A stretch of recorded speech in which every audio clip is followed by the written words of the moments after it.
আসসালামু আলাইকুম everyone, welcome to Nilu রসগর। কেমন আছেন আপনারা? আশা করি ভালো আছেন। আমিও আল্লাহর রহমতে আপনাদের দোয়ায় ভালো আছি।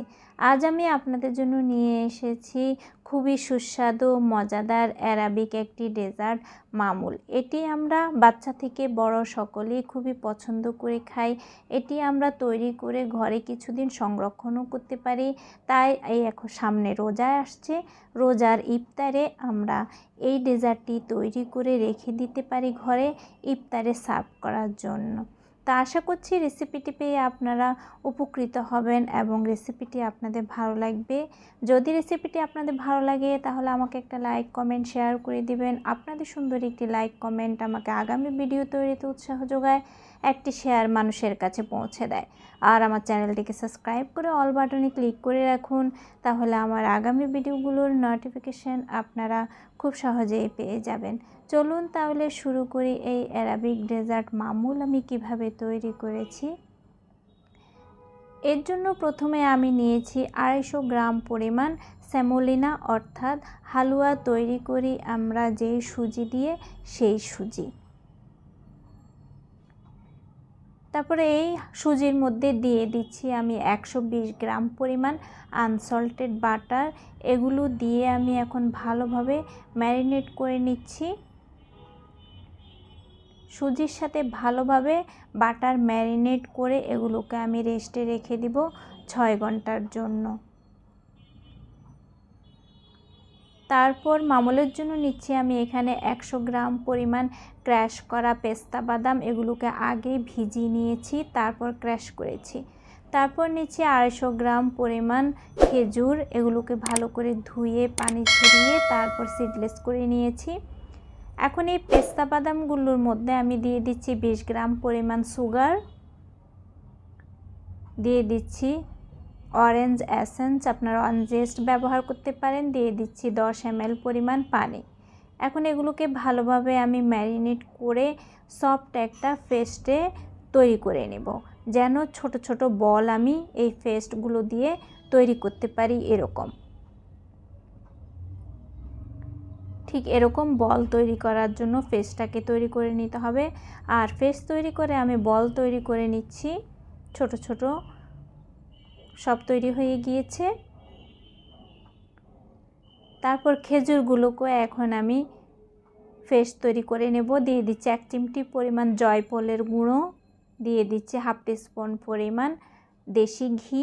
এখন এগুলোকে হাত দিয়ে ভালোভাবে ম্যারিনেট করে সফট একটা ডোতে পরিণত করে নিতে হবে। ঠিক এরকম একটা সফট ডোতে পরিণত করে নিতে হবে, যেরকম আমরা আটা দিয়ে ডো তৈরি করি পরোটা তৈরির জন্য, ঠিক সেরকম। ডোটা তৈরি হয়ে গিয়েছে। এখন আমি ছোট ছোট লেচি কেটে নিয়েছি। লেচি কেটে এখন আমি পুরির মতো শেপ দিয়ে নিচ্ছি। আমরা পুরি তৈরি করতে যেরকম শেপ দিই ঠিক সেরকম। তারপরে এর ভিতরে এখন আমি দিয়ে দিব পেস্তার যেই বল তৈরি করে রেখেছিলাম সেই বলগুলোকে ভিতরে দিয়ে আবারও ঠিক আমি আরেকটা গোল বল তৈরি করে নিব। এরকম এইভাবে আমি সমস্ত ডোগুলো দিয়ে বল তৈরি করে নিচ্ছি। সব বল তৈরি হয়ে গিয়েছে। বল তৈরির পরে এগুলোকে আমি ফ্রিজে রেখে দেব কিছুক্ষণের জন্য। এরপরে আমি মামুল তৈরির 10 মিনিট আগে হালকা গরম পানি নিয়েছি প্রায় 60 ml। তারপর দিয়ে দিলাম 1 টিস্পুন চিনি আর 1 টিস্পুন দিয়ে দিচ্ছি ইস্ট। ইস্ট দিয়ে এটাকে অ্যাক্টিভ হওয়ার জন্য রেখে দিয়েছি। 6 ঘন্টা পরে আমি সুজিগুলোকে নিয়ে এসেছি। এর মধ্যে দিয়ে দিচ্ছি 100 গ্রাম পরিমাণ ময়দা, 35 গ্রাম পরিমাণ গুঁড়ো দুধ, 65 গ্রাম পরিমাণ আইসিং সুগার, 1 টিস্পুন পরিমাণ বেকিং পাউডার, অরেঞ্জ এসেন্স, এর পরিবর্তে জেস্ট ব্যবহার করতে পারেন, 1 চিমটি পরিমাণ জয়ফলের গুঁড়ো, কয়েক ফোঁটা কেওড়া এসেন্স। এখন এগুলোকে হাত দিয়ে ভালোভাবে ম্যারিনেট করে আমি ব্রেড ক্রাম্বের মতো তৈরি করে নেব। আর যে ইস্টের লিকুইড তৈরি করেছি তার সাথে 60 ml পরিমাণ ক্রিম লিকুইড দুধ আমি অ্যাডজাস্ট করে নিয়েছি। এবার আমি এগুলোকে মিক্স করে এই সুজির ব্রেড ক্রাম্বের মধ্যে দিয়ে দিব, ঠিক মাঝ বরাবর দিয়ে দিচ্ছি।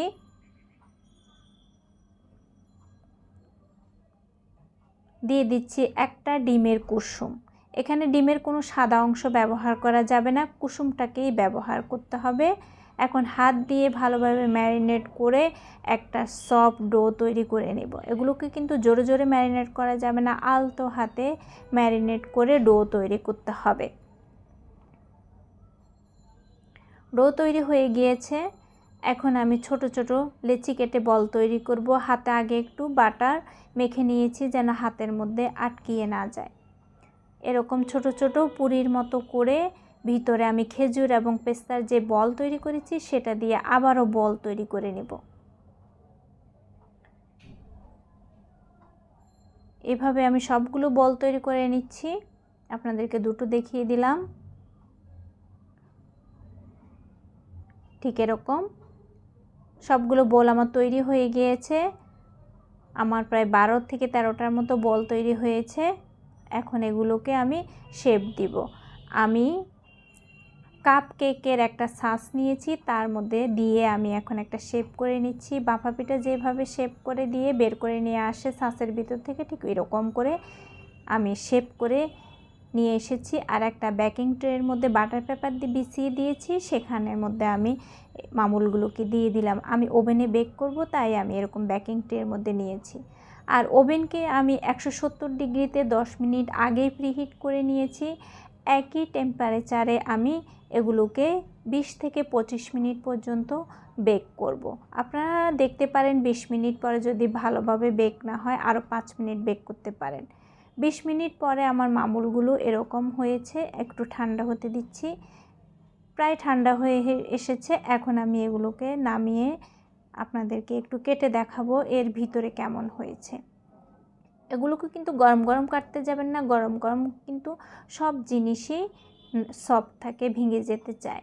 আমার এগুলো কিন্তু একেবারেই ঠান্ডা হয়নি, তারপরও আমি আপনাদেরকে কেটে দেখাচ্ছি। দেখুন ভিতরে কেমন হয়েছে, খুবই সুন্দর হয়েছে। এগুলো দেখতে যেমন সুন্দর, খেতেও খুবই মজাদার এবং খুবই সুস্বাদু।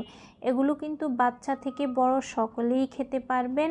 আর যারা ডায়াবেটিস পেশেন্ট তারা চিনির পরিবর্তে জিরো ক্যাল ব্যবহার করতে পারেন।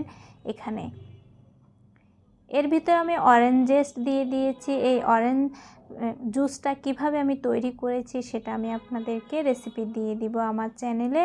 আর উপরে এখন আমি আইসিং সুগার একটু ডেকোরেশনের জন্য দিয়ে দিচ্ছি। আর এই ডেজার্টটি কিন্তু আপনারা তৈরি করে ঘরে সংরক্ষণ করতে পারবেন বাহিরে প্রায় নর্মাল টেম্পারেচারে 1 সপ্তাহ থেকে 10 দিন পর্যন্ত। আর ফ্রিজে আপনারা 1 মাস রেখে খেতে পারবেন, ডিপ ফ্রিজে না, নর্মাল ফ্রিজে। খুবই মজাদার। আশা করছি এই রেসিপিটি পেয়ে আপনারা উপকৃত হবেন এবং রমজানে ইফতারিতে আপনারা এই ডেজার্টটি সার্ভ করতে পারবেন। আমরা ইফতারে খেজুর দিয়ে ইফতার করে থাকি, এখানে খেজুর দেয়া আছে, তাই আপনারা অনেক উপকৃত হবেন। সবাই ভালো থাকবেন, আমার জন্য দোয়া করবেন। আসসালাম।